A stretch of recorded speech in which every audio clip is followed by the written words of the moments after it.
Hi, Nice. hi everyone. We're here with Autumn Ragland, getting ready for the release of her latest album, Earthlight, on the Yes. road.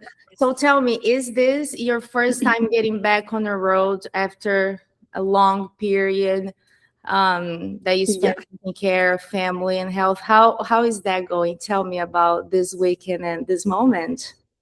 This weekend's been so fun. I was just FaceTiming Sam and the kids, and I was like, this has just been like really, like, feels really good. I feel like this is the first time I've like left the kids and it's not been just like sick to my stomach anxiety over it, which is kind of what I was waiting for to go back out on the road. Like, you just kind of have that feeling, like towards your kids, like when you know they're kind of ready for something. And I have the feeling this weekend that they're ready to be able to handle some space from me. And so it's been really exciting. I'm literally like even getting emotional talking about it. I'm like so excited to be like at a good place, and the kids are like getting a little older and like it's just been good. It's been a good weekend. Well, that's amazing. I know you've been through a lot. Have you been pretty open on social media about your health battles and taking the time to spend time with family? Which I think I want to tell you about the first time I heard the album. Okay. I love listening to full albums, and I Me usually too. play them while I'm doing something. I played it. I was about to start doing the dishes, but then as soon as you begin, I think I just connected. Pretty sure everyone hates me. I'm tired of myself. I was like, wait, I sat down. I Yes. didn't do the dishes. I listened to the whole album just because I kept having goosebumps and Oh, I love that. yeah, I'm not a mother, but I think I really connected to being in that moment in life where Mm-hmm. other things are calling Yeah. you. And Yes. yeah, so tell me about that decision now re-releasing the album and how all of that came to be. So, I really wanted to re-release it because in the midst of recording that record and, just that time in my life, like I was still very heavily just like all I was doing was motherhood, which is, you do kind of have to sacrifice like a few years of your life, like at the beginning of their life, like that's all you do. But also, like my health was really bad and we didn't know what was going on. And I just like I couldn't promote the record and I couldn't do anything and I couldn't even like really like enjoy that I had just made this beautiful, record. And so I was like, I'm gonna, just kind of got the idea, like, why don't I just like take it off and re-release it? Because, really, I mean, there is people like you that like listen to it and that's crazy. Like honestly, like that's amazing. I can't even believe you listened to it like in the way that you did. Um, but like I felt like there wasn't enough attention on it, that there should have been more attention on it. And I think this time around I can put more attention on it now that, like I said, my kids are kind of gaining a little bit of independence from me. So that was just I wanted just to make sure that it got a little bit more attention than it did. So, and I'm, my health is getting a little better now, or at least I'm managing it. And the kids are, you know, kind of able to like walk and talk on their own in a little bit. So yeah. That's awesome. Will you also release the video of Vivid Yeah. Dreams? It's been a busy weekend. How was shooting that video? I thought it was very beautiful, very intimate. Yes, I did literally every single bit of it myself. I shot every shot by myself, which you might be able to tell, but I just was like I saw, like I'd seen like back to back to back like other artists like on social media and interviews like talking about like, just like don't take stuff like too serious and like kind of like meet yourself where you're at. And I was like, I really don't have the time or the budget right now to like film a whole music video and like bring a team on to do it. And I was like, why don't I just, use my own camera and just like shoot something that's just like kind of more like raw. So I like did everything in my house. So every single shot you see is like in my backyard or in the house, or there's just a few shots of Gwen in there in the backyard. And I wanted it to just kind of feel like I have like a ton of vivid dreams. Like I struggle with vivid dreams actually. Like I should probably be on medication for them. And so I kind of wanted it to feel like that. And then at the beginning of the video, you see it like go through really, really, really fast through the whole what I would consider like the dream. And I have a lot of dreams like that too, where like I have a dream and then it happens. And so I wanted to kind of show that. So it was like you see all this stuff happen and then I wake up and it's like what's even reality anymore, like kind of feeling. And so yeah, I kind of just challenged myself to just use what I had in the moment available to me to make that video. And so it was fun. It was fun. It was serious, but it wasn't too serious, if that makes sense. I love that. I feel like it's easier to connect to.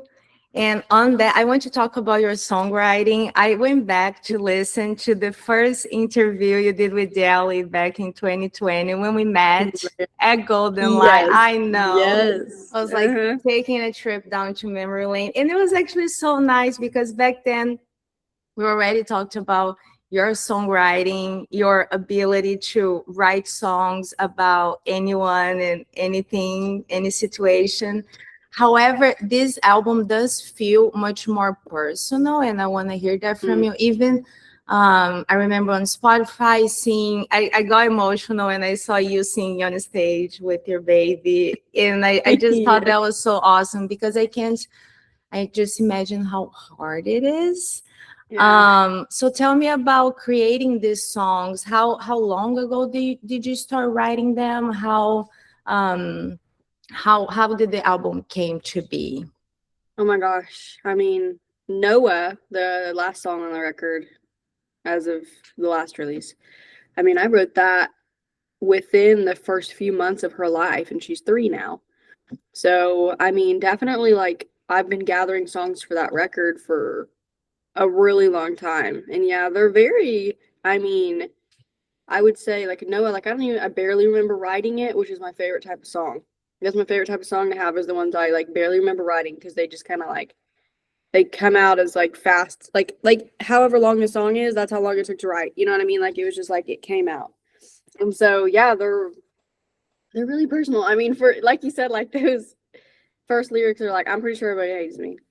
And I like honestly like I don't even like myself right now. Like I really wanted to just say exactly how I felt at that time. And I'm always pushing myself to do that. And I feel like I always have to an extent. But, you know, there's also like that film or that layer sometimes that you want to put over stuff like to not scare people away, but I've just completely gone away with that. I don't care anymore. So yeah, it's definitely just personal stuff and exactly how I feel. That's how I want to write.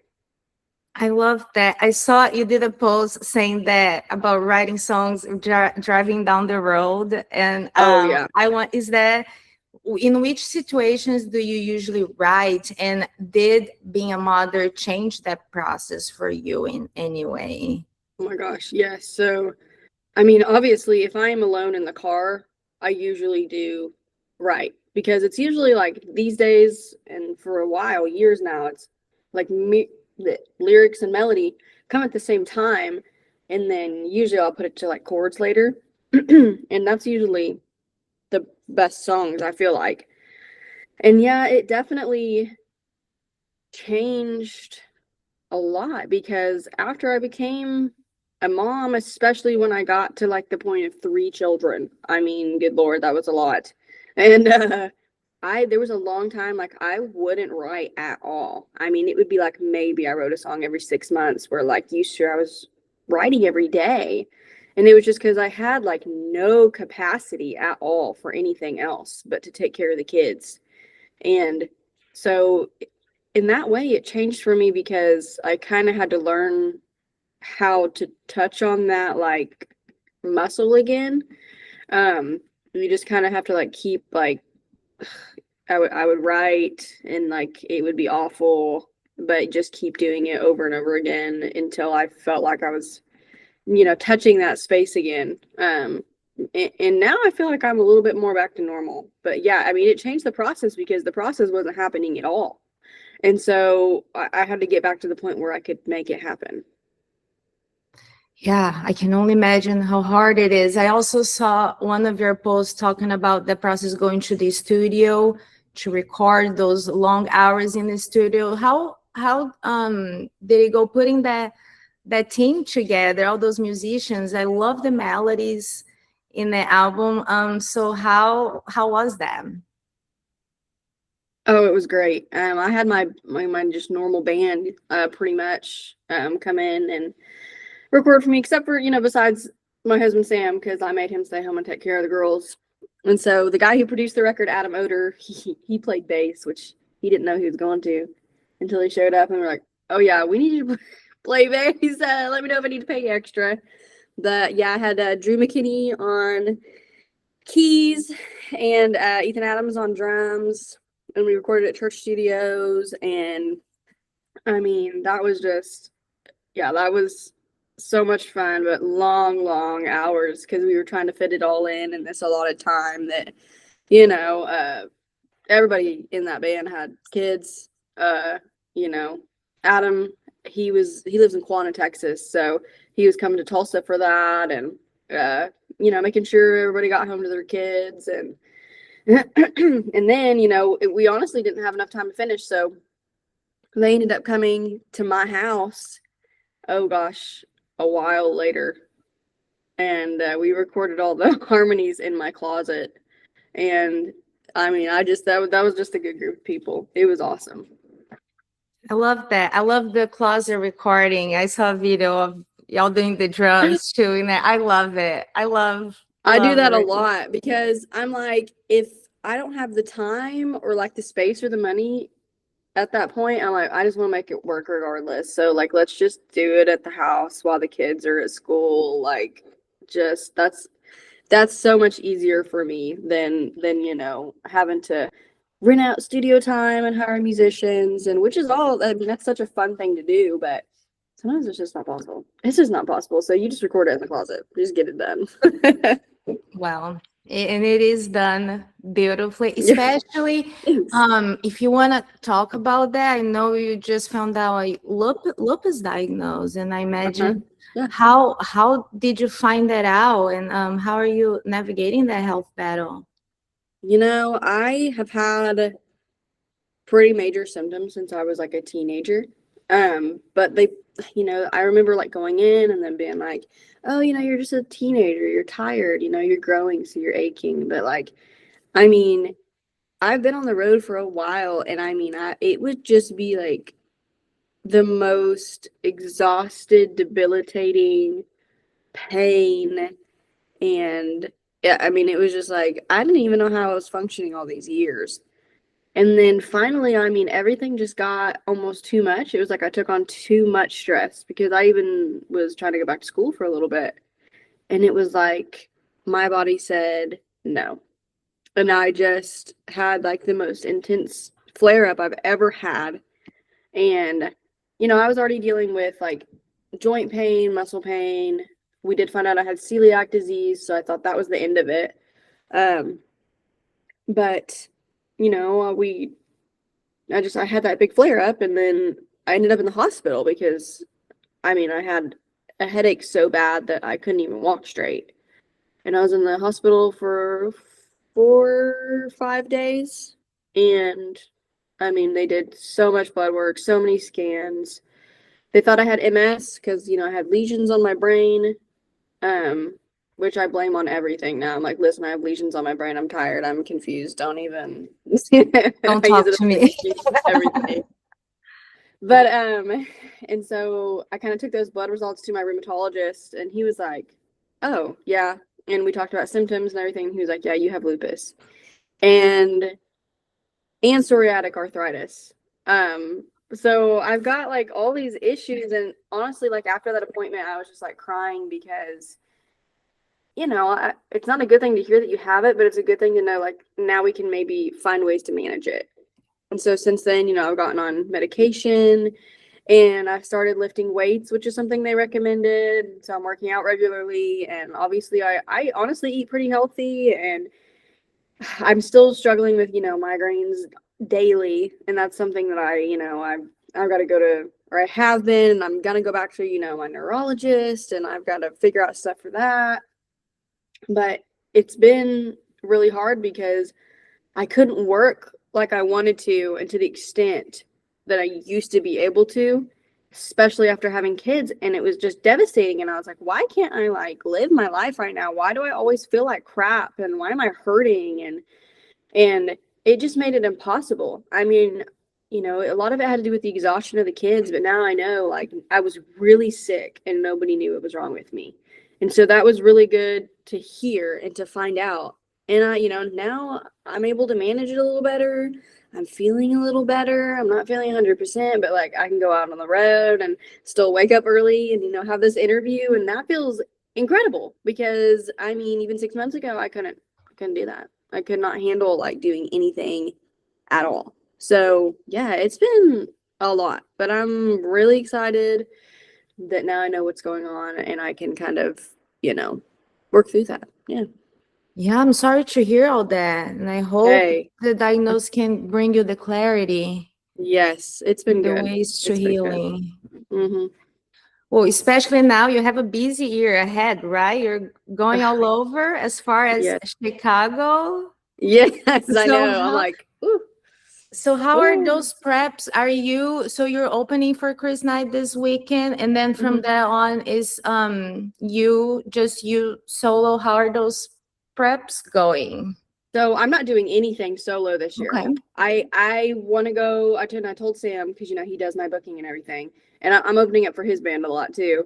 But I just want to do opening stuff right now because I'm trying to like kind of take baby steps back to it. And a headlining show is a lot more pressure than an opening show.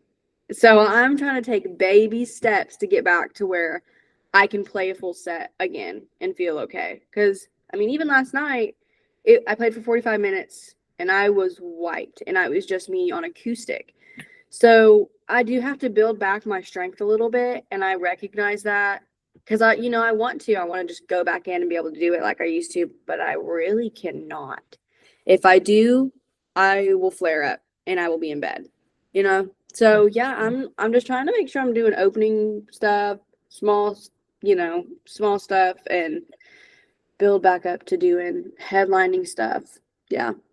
I love that. I think it's so important to be able to take those steps Mm-hmm. back when we need to so we can actually give what we can. Yeah. And like I said, it's working because I definitely connected to the music and everything. And I'm sure I'm not alone because it's just very raw, very beautiful. And Thank so you. are you, sorry, being creeping on you guys on social No, I love media. it. I I love love it. you and Sam doing things together. Are you opening for that? Is that the Dad's Rock Band project? Yes, yes. Sam started a dad rock band. It's called Council Hill. Okay. And it is, oh my God, you've never seen a better mix of personalities on a stage. I mean, it's not just like, oh, we've got a band and then Sam sings. I mean, every member of that band has such a distinctive personality and they just bring the funnest show you have ever seen. Like, I hope you guys get to come see one because it's seriously the best. It's the best. Well, I think you guys are ending this tour phase here in Dallas in November, if I'm Oh, correct. probably. I'd have to look. If I saw correctly, November here in Dallas, and I hope we can make it. Oh yes. Oh my gosh. Y'all just hit me up. I'll put you on the list for real. For real. I'm Yes. gonna come. It'll be so fun. I love if it just feels like a full circle moment because it's been so long since we met and now feels like so much has changed. And Yeah. I'm just so happy to see you making music still. I think you're such a talented artist. Love your songwriting. And I know it's not easy, especially when you have all these health battles and Yeah. 3 little kids to care for. So you're killing Thank it. You're doing you. amazing. Yes. Thank you. Well, I think I just now want to know what do you want people to take away from this album as you move forward and the re-release comes? Yeah, and you mentioned earlier, like, there's been like you don't have to be a mom to listen to the record. You really don't. That's just, what I pulled inspiration from. But everybody goes through those times where they do feel like, like you said, you're being pulled to like do something else and you're trying to like navigate all that. I just hope anybody, that's going through like a major transition and feeling like maybe, the path they've always been on is maybe just not the best path right now. It's hard to take that step and say, okay, yeah, I need to make a change. So, of course, I want moms to listen to it and feel like they're being, heard, but I want everybody to be able to take away, like I struggle massively with anxiety and depression, and anybody that's dealing with any of that, I hope they feel heard, because there's a ton of that sprinkled in there. Just anybody that's had a freaking big transition or a hard time, I hope they like it. Yeah. Well, I'm so glad. Is there anything else you want to share? Yes, stream the new record out on June 5th again. And there's gonna be a couple more songs on there this time around. So Oh, that's exciting. yeah, so there's gonna be a couple more songs. So it's like a deluxe version, maybe. Yeah, pretty much. Yep. I love that. Yeah. Love that. Okay, cool. So anything else we should be on the lookout for this year in terms I of think that's it. Just follow me along. I'm always just randomly like, hey, I have an idea, and then I do it. So you're gonna see some cool stuff this year, hopefully. Cool. Oh, and I remember I always like asking this to everyone at the end of the interviews. What's the best advice you've ever heard? Oh, the best advice I've ever heard. Oh my gosh. Oh man, that is such a tough question. That's a good one. No pressure. I'm trying to think. I always go back to my dad sat us all down one time. My grandpa was really sick, and he's passed away since, and this was a long time ago. But he sat us all down and he was telling us like, the most important thing, you get real stressed out about like the house and like the mess and just like what's going on. He said that's just like not a big deal. Like it's not a big deal. Like like basically, I can't remember word for word what he said, but it was basically like spending time, with the people you love. That's the most important. That's the most important thing. So stop worrying about, the money and what your house looks like and what you got, and make sure that you're spending time with those people. And that's pretty much how I live my whole life. Every time I look around my house now and it's messy, but the girls need me, I'm like, okay, priority is spending time with those girls though. The house can come later. So that's what I go by. I love that. It seems fitting with the way you've been living. Yes. According, like I said, being creeping on social media. I love how open you are that. about everything, because it definitely makes it easier to connect with your lyrics, knowing everything you're going through. So thank you for putting your art out and your music, and for taking the time to talk to us. I'm just annoying like that, I just feel like everyone needs to hear what I got to say for some reason. Yeah. Well, thank you so much. Thank you, everybody, for watching. Y'all make sure to check out the new dates of concerts coming up. June 5th, the album, Earthlight. Stay tuned.